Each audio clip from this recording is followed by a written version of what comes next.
सभी प्रेम से बोलिए विघ्नहर्ता भगवान गणेश की जय। चौथ माता की जय। अधिक मास के कृष्ण पक्ष में आने वाली संकष्टी को विभुवन संकष्टी चतुर्थी कहा जाता है। आज के इस पावन अवसर पर अब आप सभी सुनिए संकष्टी चतुर्थी व्रत की और चौथ माता की संपूर्ण कथा और आरती। अधिक मास में पड़ने वाली त्रिभुवन संकष्टी चतुर्थी व्रत की कथा एक समय स्कंद कुमार ने ऋषियों को सुनाई थी। स्कंद कुमार कहते हैं कि समस्त ऋषियों, आप लोग पुराण में वर्णित मंगलदायिनी कथा को सुनिए, जिसमें गणेश जी के व्रत के महात्म्य का जिस प्रकार वर्णन किया गया है। हे द्विजवरों, जिस समय पांडु पुत्रों को वनवास हुआ, वे सब धर्मपरायण और कृष्ण की उपासना करते थे। एक समय की बात है कि अपनी इच्छा से भ्रमण करते हुए व्यास जी उन लोगों की कुटिया पर आए। व्यास मुनि को देखकर सभी हाथ जोड़कर उनके सम्मुख खड़े हो गए और कहने लगे, आपके दर्शन कर हम लोग धन्य हुए, साथ ही हमारी कुटिया भी धन्य हुई। आपके पदार्पण से हमारा जीवन आज धन्य हो गया। आज हम लोगों का सब कुछ सफल हो गया, क्योंकि आपका दर्शन संपूर्ण कष्टों का निवारक है। आपने मेरी कुटिया में पदार्पण किया है, अतः हम लोग आपका स्वागत करते हैं। हम लोग राजच्युत होकर भी आज अपने आप को धन्य मान रहे हैं। ऐसा कहकर पांचों पांडव भीमसेन, अर्जुन, युधिष्ठिर, नकुल और सहदेव उन्हें प्रणाम कर उनके सामने खड़े हो गए। पाद्य, अर्घ्य, आचमन और आसन प्रदान कर फिर द्रौपदी ने हाथ जोड़कर उनसे कहना प्रारंभ किया, हे मुनिवर, मैं राजरानी होकर भी दुर्योधन की भरी सभा में केश पकड़कर अपमानित हुई और वनवासिनी बनाई गई। अब मैं क्या उपाय करूं जिससे हमारे सभी क्लेशों का शमन हो तथा हमारे शत्रुओं की भी पराजय हो। इस प्रकार महाराज युधिष्ठिर द्रौपदी के संकट नाशन उपाय पूछने पर सर्वज्ञ व्यास जी ने कृपा पूर्वक उन्हें उपाय बतलाया। हे महाराज, इस समय संपूर्ण विश्व में आपके जैसा कोई दूसरा धर्मात्मा नहीं है। मैं आपसे अब ऐसे व्रत का वर्णन करूंगा जिससे आपके समस्त दुखों और कष्टों का निवारण होगा। वह व्रत शुभदायक, फलदायक, दिव्य और पृथ्वी पर सभी मनोरथों को पूर्ण करने वाला है। इस व्रत के करने से विद्यार्थियों को विद्या, धनार्थी को धन लाभ होता है। अब इस संबंध में मैं एक प्राचीन उपाख्यान का वर्णन करता हूँ। हे युधिष्ठिर, आप ध्यान पूर्वक सुनिए। प्राचीन काल में सतयुग में चंद्रसेन नामक एक राजा हुए हैं। वे अपनी रानी के साथ दीक्षा लेकर परिवार के सहित रहते थे। वे अपने स्वजनों, उनके पुत्रों और परिवारजनों के साथ आनंद पूर्वक निवास करते थे। सौभाग्य से उनकी रानी बहुत ही गुणवती तथा पतिव्रता। हे राजन, उसका नाम रत्नावली था। वह पतिव्रत का पालन करने वाली थी। स्कंद कुमार जी कहते हैं, हे मुनिवरों, राजा और रानी में परस्पर प्रगाढ़ प्रेम था। एक समय दैवयोग से शत्रुओं ने उनके राज्य को छीन लिया। शत्रुओं ने राजा के कोष पर अधिकार करने के साथ ही सेना पर भी अपना आधिपत्य जमा लिया। राजा का साथ अब अपने भाई बंधुओं से छूट गया। राज्य भ्रष्ट होकर राजा अपनी रानी रत्नावली के साथ वन में चले गए। एक ही वस्त्र में लिपटे वे दंपति भूख प्यास से विकल हो गए। हे युधिष्ठिर, रानी रत्नावली के साथ राजा अकेले वन में भटकने लगे। भूख प्यास से पीड़ित होकर वन में चलते चलते उन दोनों को सूर्यास्त हो गया। उस भयंकर वन में शेर, बाघ, चकवा, बगुला, कोयल और सारस रहते थे। रानी के पैर में कांटा चुभ जाने से राजा को बड़ा कष्ट हुआ। उस वन में घूमते हुए राजा ने प्रातःकाल महर्षि मार्कंडेय जी को दूर से ही देखा। फिर धीरे धीरे चलकर वे वहां तक पहुंचे और उन्हें दंडवत किया। उनकी पत्नी ने श्री मुनि को बारंबार प्रणाम किया। वन में विराजमान तपस्वी एवं जितेंद्रिय मुनि मार्कंडेय जी से हाथ जोड़कर फिर राजा ने कहा। राजा ने पूछा, हे पूज्यवर, मैंने पूर्व जन्म में ऐसा कौन सा पाप किया था जिससे मेरी राज्य लक्ष्मी शत्रुओं के द्वारा छीन ली गई? मार्कंडेय मुनि ने उत्तर दिया, हे राजन, आप अपने पूर्व जन्म के वृतांत को सुनिए, मैं बतला रहा हूँ। एक बार शिकार के लिए आप गहन वन में चले गए। हिरण, चीते और खरगोश का शिकार करते करते उस वन में आपको रात हो गई और अधिक मास की चतुर्थी आ गई। उस वन में आपने एक सुंदर सरोवर देखा और उसके किनारे लाल रंग की साड़ी पहने हुए नाग कन्याओं को देखा। वे सब गणेश जी का पूजन कर रही थी। ये देखकर आपको बड़ा आश्चर्य हुआ। आपने वहां पहुंचकर बड़ी नम्रता से पूछा कि हे स्वर्गगामिनी देवियों, गणेश जी की पूजा कैसे करनी चाहिए, मुझे बतलाइए। हे ललनाओं, इसका प्रभाव बतलाइए, क्योंकि मैं भी पूजन करना चाहता हूँ। तब नाग कन्याओं ने उत्तर दिया कि आप गणेश जी की पूजा कीजिए, इससे समस्त सिद्धियां प्राप्त होती हैं और नित्य ही शांति, पुष्टि, सुख, संतान और धन की वृद्धि होती है। तब राजा ने पूछा कि हे देवियों, गणेश जी की पूजा किस महीने में और किस तिथि को करनी चाहिए, इसमें किस वस्तु का दान देना चाहिए, इस पूजन की विधि क्या है, आप मुझसे कहिए। नाग कन्याओं ने तब उत्तर दिया कि हे राजाधिराज, अधिक मास के कृष्ण पक्ष की चतुर्थी को चंद्रोदय होने पर विधि सहित विघ्न विनाशक गणेश जी की पूजा करनी चाहिए। अपनी सामर्थ्य के अनुसार भक्ति भाव से पूजन करें। गणेश जी को पंचामृत से स्नान कराकर लाल पुष्प चढ़ाएं। गंध, धूप, दीप, नैवेद्य, दूब, 2 वस्त्र, सुगंधित द्रव्य चढ़ाएं। घी, चीनी से बने हुए 15 लड्डू भोग के लिए बनाएं। उसमें से 5 लड्डू गणेश जी को अर्पण कर और 5 ब्राह्मणों को दान में दे दें। कुंवारी कन्याओं को पहले देकर फिर बाद में स्वयं भोजन करें। गणेश जी की प्रसन्नता के निमित्त समस्त सामग्री गणेश जी को अर्पित करें। इसके बाद पुराणोक्त कथा का श्रवण करें। ऐसा करने से मनुष्य की सभी वांछाएं पूर्ण होती हैं और समस्त सिद्धियां भी मिलती हैं। गणेश जी के पूजन की यही विधि है।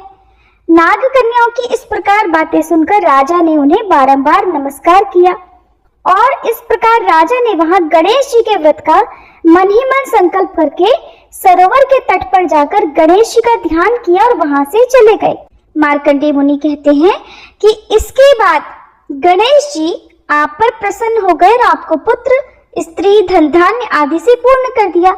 आपके महल में रत्नों के हार, स्वर्ण, गऊ, हाथी और घोड़ों का अभाव नहीं रहा। किंतु कुछ दिनों के बाद आप धन गर्वित होकर व्रत करना भूल गए। इसके बाद आप उस जन्म में मृत्यु को प्राप्त हुए। हे राजन, उस जन्म में जो पूजन आपने किया था उसके प्रभाव से आपका जन्म राजवंश में हुआ और सहृदय की मित्रता, सुंदर नारी का समागम और सुंदर शरीर की प्राप्ति होने से धन मद में आकर आपने व्रत करना छोड़ दिया, जिसके कारण ही आपकी ऐसी दुर्गति हुई है। राजा ने पूछा, हे ब्राह्मण, अब मैं ऐसा कौन सा काम करूं जिससे वर्तमान संकट से मुझे मुक्ति मिले, जिस उपाय से हमारे विघ्नों और क्लेशों का नाश हो तथा मुझे शांति प्राप्त हो, वही आप बतलाइए। तब मार्कंडेय मुनि ने कहा, हे महाराज, पूर्वोक्त रीति से आप गणेश जी की पूजा कीजिए और संकट नाशन चतुर्थी के व्रत को कीजिए। इससे गणेश जी प्रसन्न होंगे और आपको पुनः राज्य वैभव प्राप्त होगा। इसीलिए सभी प्रकार के कष्टों के नाश के लिए आप स्वयं गणेश जी की पूजा कीजिए। व्यास जी कहते हैं, मार्कंडेय जी की बात सुनकर फिर राजा ने उन्हें प्रणाम किया और अपने भवन में चले आए। रानी के साथ राजा ने भक्ति पूर्वक विधिवत व्रत किया। व्रत के करने से उनके शत्रुओं का नाश हुआ और उन्होंने अपना खोया हुआ राज्य भी पुनः पा लिया। गणेश जी की पूजा करने से सभी वस्तुएं सुलभ हो जाती हैं और सभी कार्यों में सफलता मिलती है। स्कंद कुमार जी कहते हैं कि व्यास जी के वचन सुनकर महाराज युधिष्ठिर ने हाथ जोड़कर उनसे फिर पूछा। युधिष्ठिर महाराज ने कहा कि हे कष्टों को दूर करने वाले महर्षि, इस चतुर्थी के व्रत की विधि बतलाइए। किस नाम से, किस मास में, किस प्रकार गणेश जी का पूजन करना चाहिए तथा इस व्रत में किस चीज का आहार करना चाहिए। तब व्यास जी ने कहा कि हे राजन, अधिक मास में चतुर्थी को गणेश्वर के नाम से पूजा करनी चाहिए। लाल कनेर के पुष्प चढ़ाकर लड्डू आदि का भोग लगाएं। लाल चंदन, रोली, अक्षत और धूप को एक एक नाम से अलग अलग चढ़ाएं। इसके बाद ओम विश्व प्रियाय नमः कहकर आचमन, ब्रह्मचारिणे नमः कहकर स्नान, गणेश्वराय नमः से वस्त्र, पुष्टिदाय नमः से चंदन चढ़ाएं, विनायकाय नमः से पुष्प, उमासुताय नमः से धूप, रुद्र प्रियाय नमः से दीप प्रज्वलित करें, विघ्न नाशिने नमः से नैवेद्य अर्पित करें, फलादात्रे नमः से तांबूल, संकट नाशिने नमः से फल चढ़ाएं। इसके बाद विघ्न विनाशक गणेश जी से इस प्रकार प्रार्थना करें, हे सुंदर मुख वाले गणेश जी, मैं भव बाधा से ग्रस्त, भय से पीड़ित और क्लेशों से संतप्त हूँ। आप कृपा कर मुझ पर प्रसन्न होइए। हे दुख दारिद्र के नाशक गणनायक, आप मेरी रक्षा कीजिए। हे विघ्नों के नाश करने वाले, हे विघ्न विनाशक, आपको मेरा बारंबार प्रणाम है। फिर इस मंत्र से पुष्पांजलि देकर चंद्रमा को अर्घ दे। हे क्षीर सागर संप्रभूत, हे द्विजराज, हे षोडश कलाओं के अधिपति, शंख में सफेद पुष्प, चंदन, जल, अक्षत और दक्षिणा लेकर हे रोहिणी सहित चंद्रदेव, आप मेरे इस अर्घ को स्वीकार करें, मैं आपको प्रणाम करता हूँ। इसके बाद ब्राह्मण को भोजन कराएं। देवता और ब्राह्मण से बचे अन्न द्वारा स्वयं आहार ग्रहण करें। रात्रि में भूमि पर शयन करें। लालच विहीन होकर क्रोध से दूर रहें। हर महीने गणेश जी की प्रसन्नता के निमित्त व्रत करें।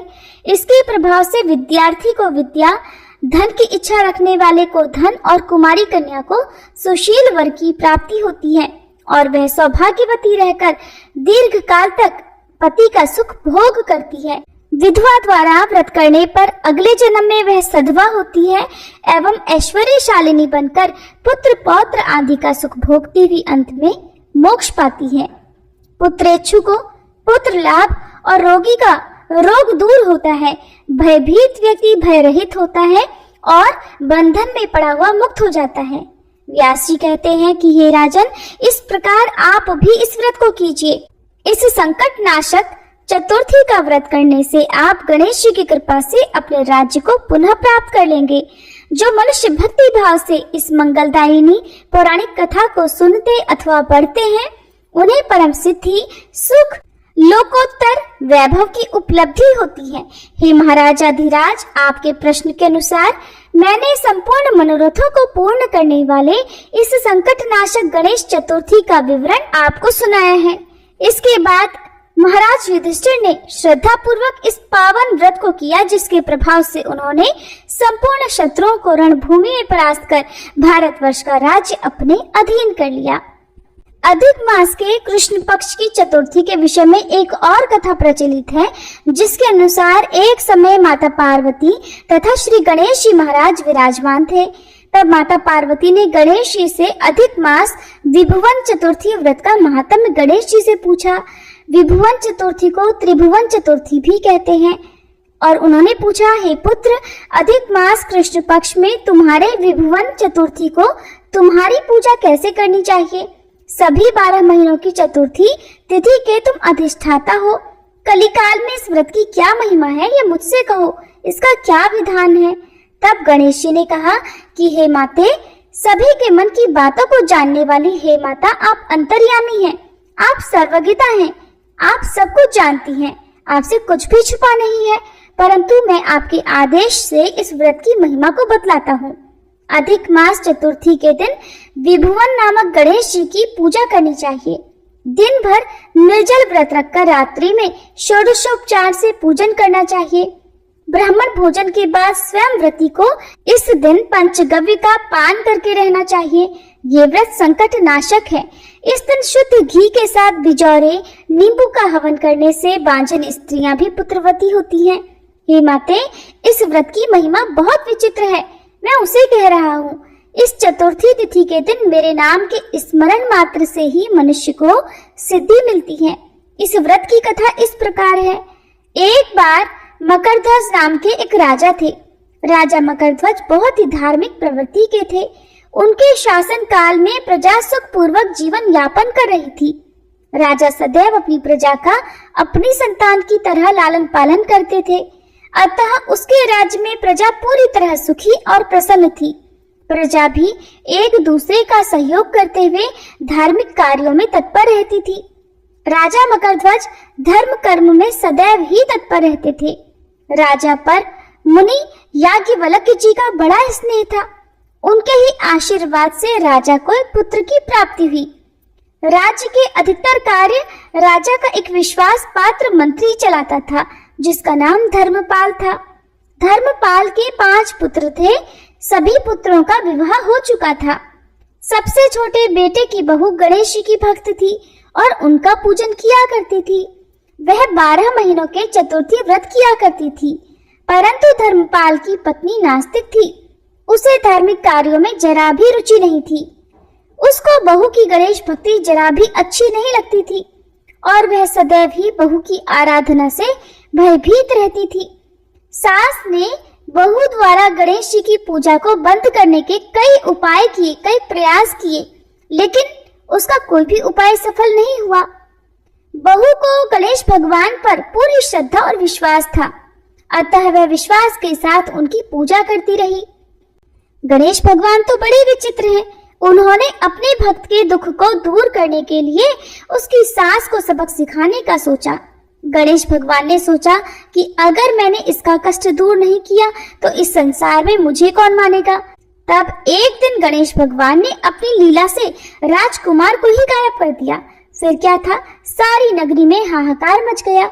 राजकुमार को गायब करने का संदेह सभी लोग सास पर करने लगे।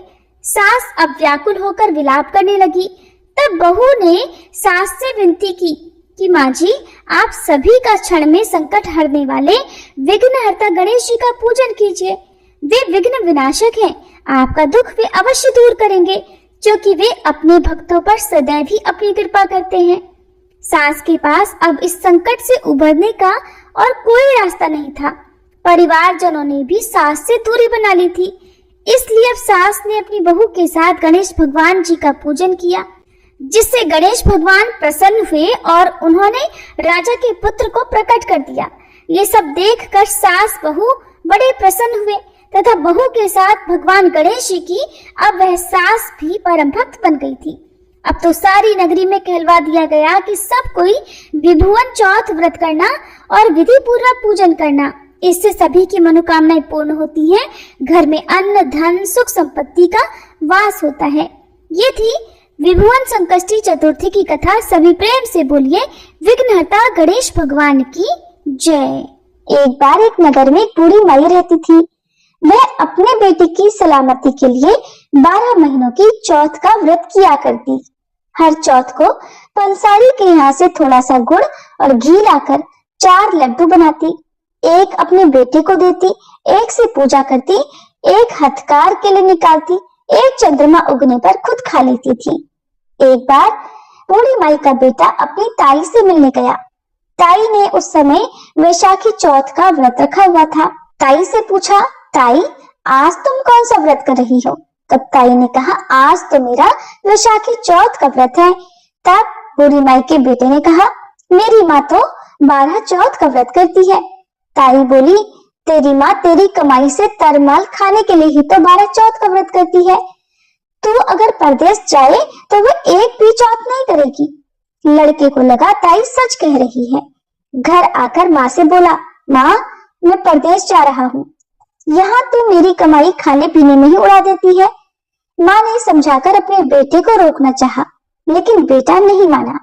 माँ ने फिर उसे साथ में ले जाने के लिए चौथ माता के आंखें दिए और कहा, बेटा मुसीबत में ये आंखें तेरी मदद करेंगे।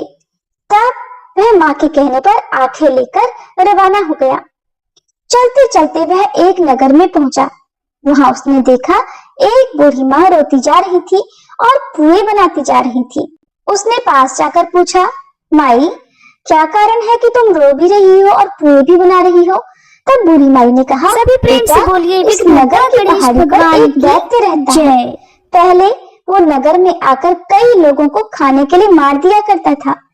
अब राजा हर घर से एक आदमी दैत्य के पास भेजा करता है और आज मेरे बेटे की बारी है, मैं इसीलिए रो रही हूँ। लेकिन उसे पुए बहुत पसंद है, इसीलिए आखिरी बार उसके लिए पुए बना रही हूँ। तब वह बोला, बूढ़ी माई तू मुझे पुए खिला दे तो मैं तेरे बेटे की जगह चला जाऊंगा।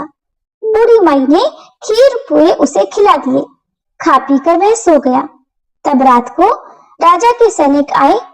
तब बूढ़ी माई ने उस लड़के को राजा के सैनिकों के साथ भेज दिया। दैत्य के सामने पहुंचने पर उसने चौथ माता की आंखें दैत्य की तरफ फेंक कर कहा, हे चौथ माता, अगर मेरी माँ मेरी सलामती के लिए ही व्रत किया करती है तो इस दैत्य का सिर कट कर गिर जाए।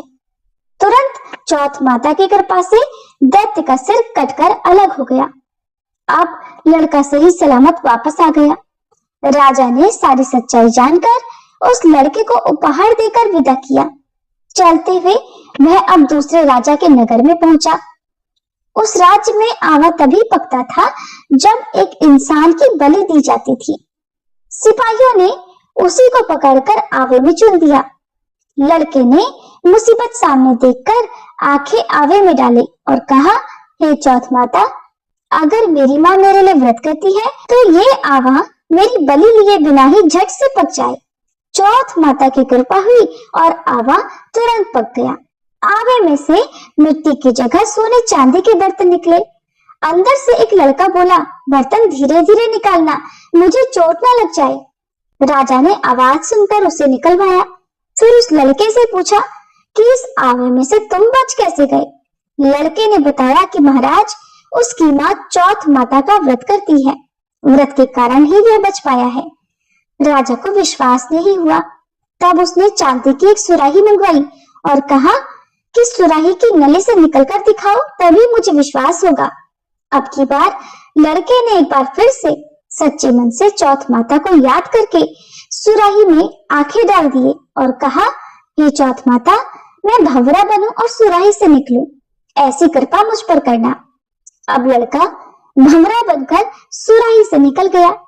अब तो राजा ने प्रसन्न होकर अपनी राजकुमारी का विवाह उसके साथ करवा दिया और सभी लोगों से भी चौथ माता का व्रत करने को कहा। कुछ दिन राजमहल में रहने के बाद लड़के को अपनी माँ की याद आई। तब उसने राजा के पास जाकर खुद के नगर जाने की इच्छा प्रकट की।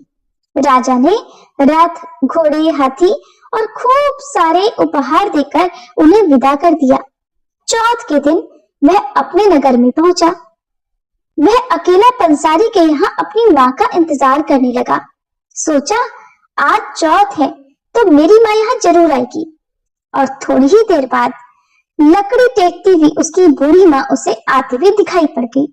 बेटा खुशी के मारे माँ के चरणों में गिर पड़ा और कहने लगा, माँ, मैं तेरा बेटा हूँ, मुझे माफ कर दो। माँ ने अपने बेटे को पहचान कर उसे गले लगा लिया। अब तो लोग चौथ माता की जय जयकार करने लगे। उस नगर के सभी लोग चौथ माता का व्रत करने लगे। हे चौथ माता, जैसे आपने बूढ़ी माई और उसके बेटे पर कृपा की, वैसे ही हम सब पर भी करना। कहानी कहने और सुनने वाले पर भी अपनी कृपा करना और सबकी सहायता करना। सभी प्रेम से बोलिए चौथ माता की जय। अब सुनिए विनायक जी की कहानी। एक बार गणेश जी एक छोटे से बालक के रूप में चिमटी में चावल और दूसरे चमचे में दूध लेकर निकले और हर किसी से कहने लगे, कोई मेरे लिए खीर बना दो, कोई मेरे लिए खीर बना दो।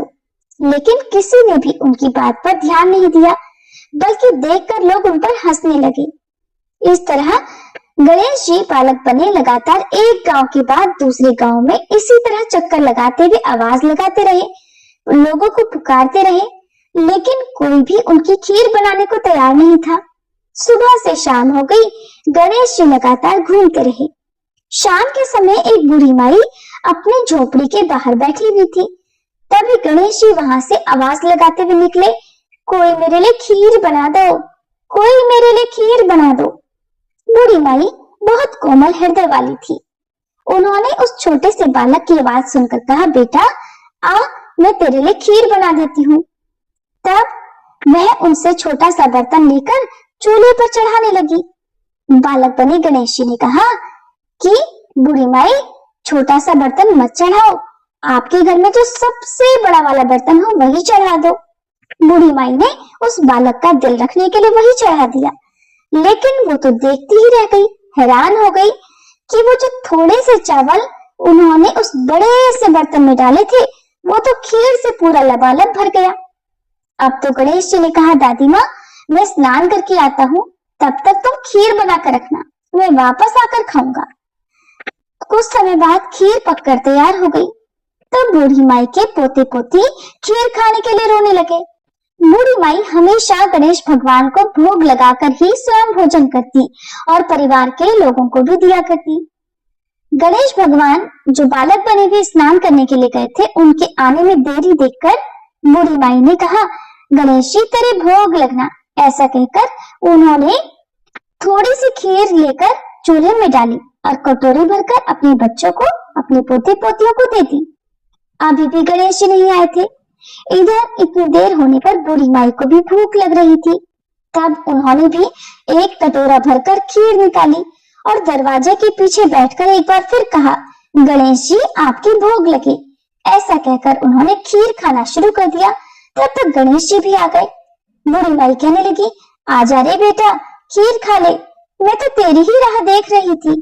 गणेश जी ने कहा, लेकिन बूढ़ी माई मैंने तो पहले ही खीर खा ली। बूढ़ी माई सुनकर हैरान हो गई, बोली कब खाई? गणेश जी बोले, जब तेरे पोते पोती ने खाई तब खाई थी, और अब तूने खाई तो मेरा तो पूरा पेट ही भर गया। बूढ़ी माई ने पूछा, अब बताओ तो मैं इतनी सारी खीर का क्या करूंगी? इस पर गणेश जी बोले, पूरे गांव भर को दावत दे दो। अब तो बूढ़ी माई ने बड़े प्यार से मन लगाकर जो स्वादिष्ट खीर बनाई थी, खीर की भीनी भीनी मीठी मीठी खुशबू चारों दिशाओं में फैल चुकी थी। अब वह हर घर में जाकर खीर खाने का न्योता लोगों को देने लगी। लोग उस बूढ़ी माई की बात सुनकर हंस रहे थे। कहाँ तो बूढ़ी माई के घर में खाने को दाना तक नहीं, और आज ये पूरे गांव भर को खीर खाने की दावत दे रही है। लेकिन साथ ही कुछ लोगों को कौतूहल भी हुआ और खीर की खुशबू से वे लोग उनके घर में खींचे चले आए। अब तो सारा गांव बूढ़ी माई के घर में इकट्ठा हो गया। बूढ़ी माई ने पूरी नगरी जिमा दी, लेकिन अब भी बर्तन पूरा खीर से भरा हुआ था। ये बात राजा को पता लगी तो बूढ़ी माई को बुलवाया गया और राजा ने पूछा, क्यों रे बुढ़िया, ऐसा बर्तन तेरे घर में अच्छा लगे या हमारे घर पर अच्छा लगे? बूढ़ी माई कहने लगी, महाराज जी आप ले लो। राजा ने खीर का बर्तन अपने महल में मंगवा लिया, लेकिन वह बर्तन लाते ही खीर में कीड़े मकोड़े बिच्छू हो गए और खीर में से सुगंध की जगह भयानक दुर्गंध आने लगी। ये देखकर राजा ने बूढ़ी माई से कहा, बूढ़ी माई अपना बर्तन वापस ले जा, जा तुझे हमने दे दिया। बूढ़ी माई बोली, महाराज जी आप देते तो पहले ही कभी दे देते, ये बर्तन तो मुझे मेरे गणेश जी ने दिया है। बूढ़ी माई ने महाराज से बर्तन वापस लिया और लेते ही फिर से उसमें सुगंधित खीर हो गई। घर आकर बूढ़ी माई ने गणेश जी से कहा, अब बताओ बची हुई खीर का क्या करें? गणेश जी बोले, करना क्या है, झोपड़ी के कोने में गड्ढा खोदकर गाड़ दो।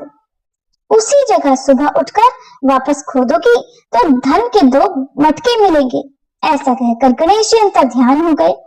जाते समय झोपड़ी के लात मारते हुए गए तो झोपड़ी की जगह पर सुंदर और दिव्य महल हो गया। अगली सुबह बूढ़ी माई ने फावड़ा लेकर जब उस जगह को खोदा जहां पर उसने बची हुई खीर दबाई थी, तो वहां पर टन टन करते हुए धन के 2 मटके निकल आए। अब तो वह बड़ी खुश हो गई। बूढ़ी माई की सारी दरिद्रता दूर हो गई और वह बड़े आराम से अपने परिवार के साथ रहने लगी। बूढ़ी माई ने गणपति जी का एक भव्य मंदिर भी बनवाया, साथ में एक बड़ा सा तालाब भी खुदवाया।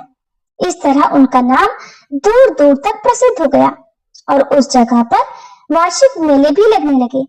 अब तो लोग गणेश भगवान की कृपा प्राप्त करने के लिए उस स्थान पर पूजा करने और मनौतियां मांगने के लिए आने लगे। गणेश जी सबकी मनोकामनाएं पूर्ण करने लगे।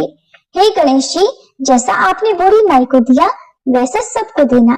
विनायक जी की इस कहानी कहने, सुनने और हुंकारा भरने वाले तथा आसपास के सब लोगों को देना। सभी प्रेम से बोलिए, विनायक महाराज की जय। ओम जय श्री चौथ मैया, बोलो जय श्री चौथ मैया। सच्चे मन से सुमिरे, सच्चे मन से सुमिरे, सब दुख दूर भया। ओम जय श्री चौथ मैया, ओम ऊंचे पर्वत मंदिर शोभा अति भारी, मैया शोभा अति भारी। देखत रूप मनोहर, देखत रूप मनोहर, असुरन भयकारी। ओम जय श्री चौथ मैया। महासिंगार सुहावन, ऊपर छत्र फिरे, मैया ऊपर छत्र फिरे।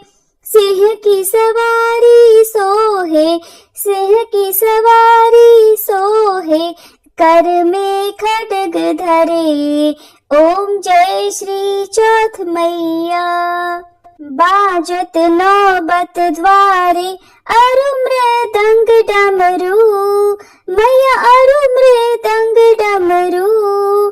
64 जोगनी नाचत, 64 जोगनी नाचत, नृत्य करे भैरू। ओम जय श्री चौथ मैया। बड़े बड़े बलशाली तेरा ध्यान धरे, मैया तेरा ध्यान धरे। ऋषि मुनि नर देवा, ऋषि मुनि नर देवा, चरणों में आन पड़े। ओम जय श्री चौथ मैया। चौथ माता की आरती जो कोई सुहागन गावे, मैया जो कोई सुहागन गावे। बढ़त सुहाग की लाली, बढ़त सुहाग की लाली, सुख संपत्ति पावे। ओम जय श्री चौथ मैया। ओम जय श्री चौथ मैया। बोलो जय श्री चौथ मैया।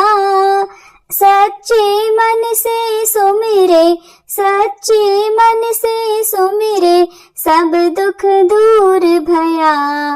ओम जय श्री चौथ मैया।